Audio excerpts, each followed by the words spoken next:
Aloha, everyone, and welcome to the District 49 podcast. This is our premiere episode. I'm your host, Laura Reid, and I'm so excited to welcome our very first guest, Edean Rivera. Edean, welcome. Hi everyone. Before we get into questions and we dive a little deeper with Edean and why she's here tonight, I wanted to tell you a little bit of the background behind this podcast and especially this premiere episode. This episode's intention and the intention of this podcast in general is to be positive, spontaneous, and have fun. And also to educate others and to give back to the Toastmasters District 49 community with bits of wisdom. This podcast was originally meant to be hosted not by me, but by Jason Baggio. Unfortunately, he's no longer with us in that way, able to host.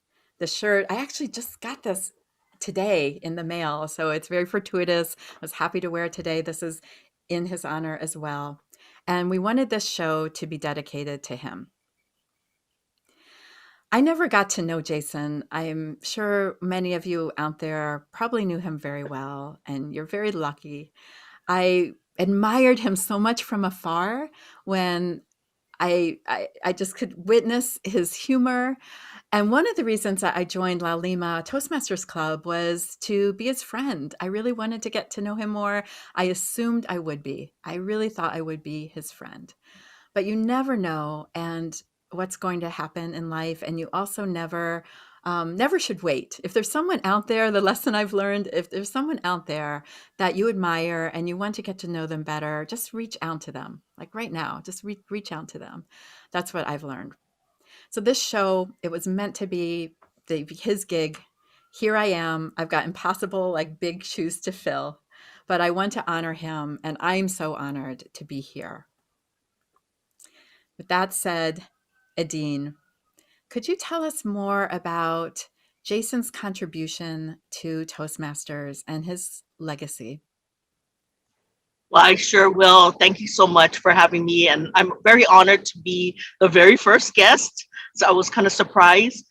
And yet, because I knew that Jason was supposed to be the host, and yes, I know Jason for such a long time that I can share a little bit about my history with Jason and how I got to know him through Toastmasters. So this was back, I don't even remember how many years, but he started working for Hawaiian Dredging. And he was stationed on Maui on one of our projects there.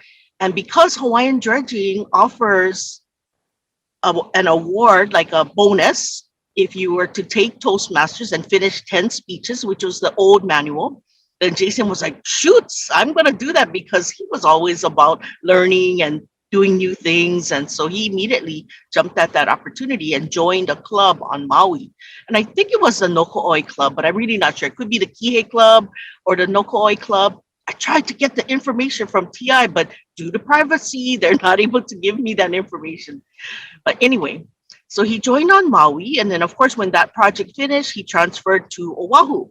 And then he joined the Hawaiian Dredging Club. He transferred because we had already started a club back on Oahu as well. So he joined then, and he started to immediately, like, he became an officer. He did almost everything up to president for our club. And he is just such a giving individual. And that's what I love about all of my members at Hawaiian Dredging. It's like everybody wants to help the others grow and learn in their communication and leadership styles. So we became just like a close family. And that's why I just love Jason so much, and I really miss him. It's just, he makes me mad sometimes. It's like, what? His time was too short. And yet he did burn brightly. He did not hold back. Anything that he wanted to do, he did. If there's people that needed help, he always said yes. And that is one thing that I appreciate about Jason. It's like he was very self-sacrificing. And maybe that was to his detriment, that he would always give to everybody else and yet push his own needs. Mm. aside. And so if there's one thing that I did learn from Jason too, is that, it is good to help people, but like that when you're on the airlines, put your mask on first before you help others. It's Mm. like, man, that's really true too. You have to take care of yourself as well. Yeah, So such a good reminder. yeah. Is there anything that you could add about Jason besides like the positive, be spontaneous and have fun? What other words like do you just hold in your heart as reminders of him? Well, his creativity. Mm. I mean, his favorite person that he always calls himself is MacGyver, because that was one thing that he could do. It's like when there was a problem, and he is an engineer by education as well, and solving problems and finding a solution is something that he was very good at. And yet, because one of his idols, mentors from the past was MacGyver, he could take a situation and see like, what do I know? How can it work? And use anything to try to fix it and get to the solution. So that was one thing I liked about Jason. He was very creative in his problem solving. One of my teachers I remember says, "There's 100 or 1,000,000 ways to skin a cat." Now I don't know why you would want to skin a cat, and yet that's what Jason would be. He would be like, "If it doesn't work this way, then you try this way, and if it doesn't work that way, you try this way." And he was just never-ending ball of energy and to find solutions. And he was always very positive, and that's exactly what he was, very positive that there is a solution, and that he would try many different ways in order to accomplish that.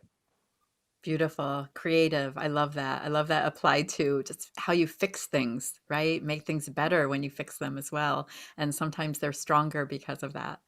Thank you for sharing that. Are there any speeches he gave or stories he told that just you're never going to forget or one of your Yes. favorites? Can you share a So it little? was Yeah. it was one of his humorous speech contest speeches where, again, he was like MacGyver, and he was looking for something, and part of his searching for whatever it was that he was searching in his speech, he would be not only he would be singing the Indiana Jones theme as well. And the way he said it was like he was searching for something, and da da da da da da da, and to the kitchen, looking everywhere. And that was like one of my favorite speeches of Jason's. He was Oh, always very humorous, so those are the kind of contests that he entered, the humorous speech contest. yeah, fantastic. I wish I could have heard that. It sounds amazing. Goodness. Well, Edean, you have been instrumental in growing the Hawaiian Dredging Club. Could you tell us more about that journey? Oh, so I started back in 2002. Hawaiian Dredging was approached by the District 49 and as a company that might be interested in forming a company club.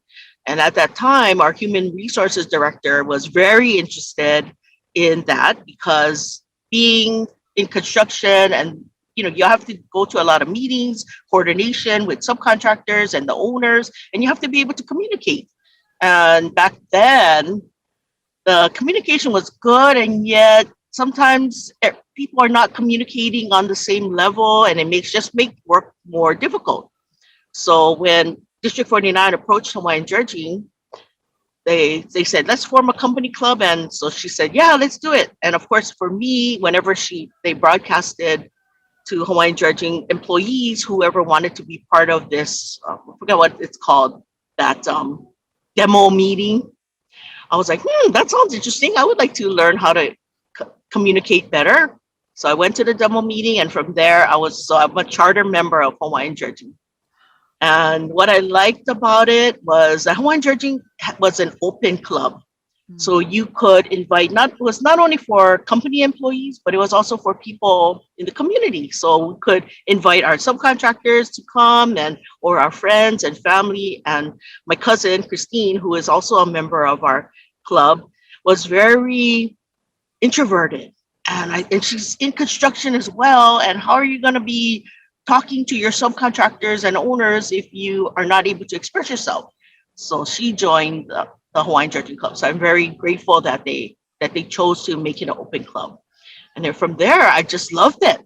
I'm I improved so much in my communication, and I would say I was introverted as well too, and yet not as introverted as my cousin, but yet I've grown so much throughout the years, and I just want to share that with others. So that's why I'm still in it, and I I don't have any children. I consider my Toastmaster members my children, and it's just like, oh, I'm so proud when they finish their 10 speeches and how I've seen them grow. It's like I'm watching my own children grow up.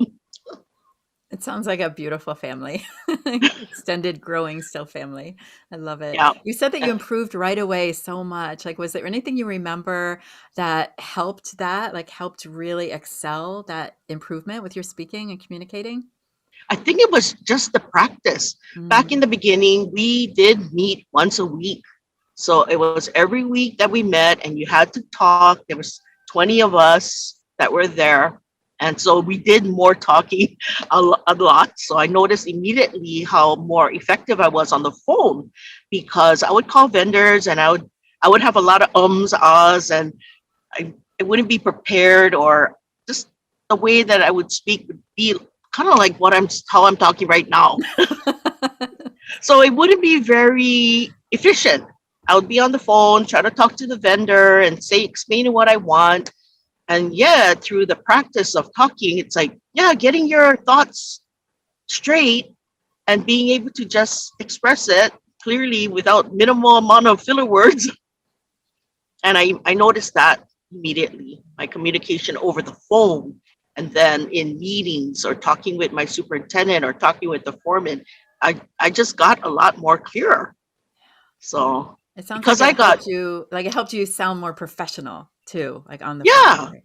Yeah, Mhm. fantastic. So Well, because I got yeah. so much, I want to share with others too. So I encourage all the new engineers to sign up. Absolutely. Yeah. It's amazing how Toastmasters can help like through so many different industries, different businesses, people from all different parts of the world really help improving communication. It just boosts everything up, right? Mhm. Yeah. Because communication is very important. If you're not able to communicate, even with your own family members, with your children, or with your coworkers, your friends, it just helps all over It really in many does. different ways. In fact, sometimes it can be where your family members, they know that you're in Toastmasters and you're practicing to speak and you're confident speaking in front of in the public. So then you become like the family representative.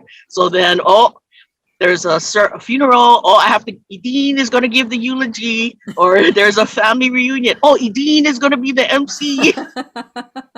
Be careful what you ask for, right? Yeah. Yeah. And Well, yet there's so much benefits in that too. there Because are. your Yeah. family gets to know you. You get to honor the person clearly without ahs feeling, and it's just better. Yeah, it's beautiful. And in honor of Jason, so positive, spontaneous fun and humor, like how do you incorporate those elements into your speeches and your life and how you approach Toastmasters in general? Well, for Toastmasters, well, I guess it doesn't matter whether it's Toastmasters or just my life in general. I think speaking from the heart is very important. And to be spontaneous, meaning like not, and I would say, yeah, as an engineer, I'm very rigid and like to have things planned. So Mhm. being spontaneous really wasn't part of my repertoire Yeah. before. However, it's changed over the years as I've grown, and not only in Toastmasters, but in other things, other areas of my life too. Yeah, beautiful. I think being spontaneous, like in table topics, those, that we shy away from learning how to speak from your heart spontaneously, not knowing what you're going to be asked or what story you might tell, I think is really something great that we get to practice, as Toastmasters. And that applies so well because life is spontaneous, right? So, And life is also short. yeah. So you might as well have fun while you're doing it. And that's what Jason did. He did. Definitely, he had fun while he was living. And if anything was upsetting to him, he would be like, okay, let's stop the discussion and well, how can we change this? How can we make it more positive and move forward past this? And yeah, so that was part of Jason too. He would always want to be the smoother of relationships as well, Oh yeah, the peacemaker. the Smoother. peacemaker. I love that. I can see that. Yeah, I only Hmm. got to be in, I guess, maybe one or two La Lima Toastmasters meetings with him. But one of the last ones he was in, I happened to be giving a speech, or I think it was actually the joke master, but it was more like a speech telling a funny story. And I went back. Usually I'm really critical of myself, like watching the recording back, critiquing myself, and it's never fun. But I do it so I can grow and learn. But I watched that particular recording back and I just kept my eyes on Jason the whole time. I wanted to make sure that he was laughing. It's like he gave so many people laughter, right? It's such a gift to make someone laugh. And he had made me laugh, even not knowing me not, having the opportunity to really get to know him yet. And I just really, it was so important to me that he laughed in that speech. And it was so funny because he was so animated. Like watching his face, he was like, like just laughing, and his head was really back, and it just like it made me really happy, and it made me think about how important it is not only to show up to give your speech or communicate with anyone, as if it might be your last time to do so, right? So don't communicate negativity or anger, right? Always communicate from the heart, no matter how you feel. But also, what if it's that person's last time, like hearing you? Like it kind of switched it for me. And I'm bringing that now to when I deliver speeches, like what if it's the audience's last time? Like I want to make them feel something. I want to make them laugh. Right. So anyway, that was my last interaction with him. And I just assumed, of course, I'm going to see him every month. Yeah, Right. Why, why, yeah. why wouldn't I? Mm. How have you found it has been like kind of the healing process, because you've mentioned many times Toastmasters is such a family to you that you've been part of. And I know, like, there's been a few members that you've lost. Um, how do you find that support and healing process? Well, I guess for me, I have my faith. I believe in God. And so that gives me comfort already that our time here is very short and you never know when it's going to end. So, what gives me comfort is that I have my faith in God, and that for me, I know that I'm going to go to heaven when I'm done here. And what I hope that my time here is not done yet, because I would like to, now that I'm recently married, I would like to be here. Yeah, God, be here on earth and enjoy company with my husband for a long time more. So and yet I know I have a place in heaven that it's going to be for eternity. So I just pray that I'll also be able to see the other people that have passed when I go to heaven, that they'll be there too. Who do you most want to see when you go to heaven? Oh, definitely my family members, Yeah. because my grandma or my uncles and aunties that might have passed already, those are the ones that I would want to see again. Of course, I'm definitely anxious to see Jesus and ask him all kinds of questions. But yeah, and yet, so I don't know how it's going to be, and I'm thinking maybe when I get there, I will not even remember who I wanted to see. I'll just be like, "Oh, my new glorified body." And I'll be probably thin too. So yeah, that's what I'm expecting. That's what I'm hoping for. Love it. Edine, share something with us that no one knows about you. Hmm, something that no one knows about me. Well, for the most of the people that are in District 49, maybe they might not know that I recently got married. And the way that found my husband was on Match.com. So that was another interesting turn in my life, because I was actually happily single, thinking that I would never be married and I could be go the rest of my life living with my parents and being happy without any kind of responsibilities. And yet, my parents are getting older. And I thought, oh, my sister lives, I only have one sister. She lives on the mainland. And when my parents pass, I'm going to be by myself. So I started having like this midlife crisis. And it was perfect timing, because there was this other organization that I became a part of called Size Seminars. And so I was like in my 40s. when somebody said, "Oh, why don't you come and check out this seminar? It's about self-improvement, improving yourself." Oh, great. I'm interested in that. So through that organization, that's how I realized that, hey, I can actually get married, as long as I focus on that goal and do the things that are necessary to. So, what most people might not remember is that I actually dropped 70 plus pounds Oh. because one of my welder friends said, "Dean, guys are very visual. And if they're gonna have to be attracted to the package first before they get to know what's on the inside. Then once you attract them and then they start to love your inside, then it doesn't matter what your outside looks like." I'm like, "Oh man, that's so bad news. I always wanted my husband to love me for who I am." Yeah, Like, I was looking for that person that's gonna love me as is. as But is. no, yeah, no. However, it didn't turn out that way. I did okay, so I'm gonna exercise, dropped all that weight, and then started dating, and it was amazing. I was very apprehensive, like, oh, I did my profile, and then I was like, oh, post the profile. Oh no, it's like so much stress over that. So Yeah, that's maybe something that people might not know about me. they do now. And that Oh, was I a love very, hearing a yeah. good love story. And the one thing that I learned from that, so because I had dropped so much weight, I was starting to look pretty good to, and so I got lots of interest. And it was like I had to keep track, like who I was talking to and what did I tell that person. So I'm like taking notes. And even at my office, they were like making a scoreboard, like, okay, so who did you have your coffee date with and what was good about that person? And we were ranking all the dates that I was going on. I love it.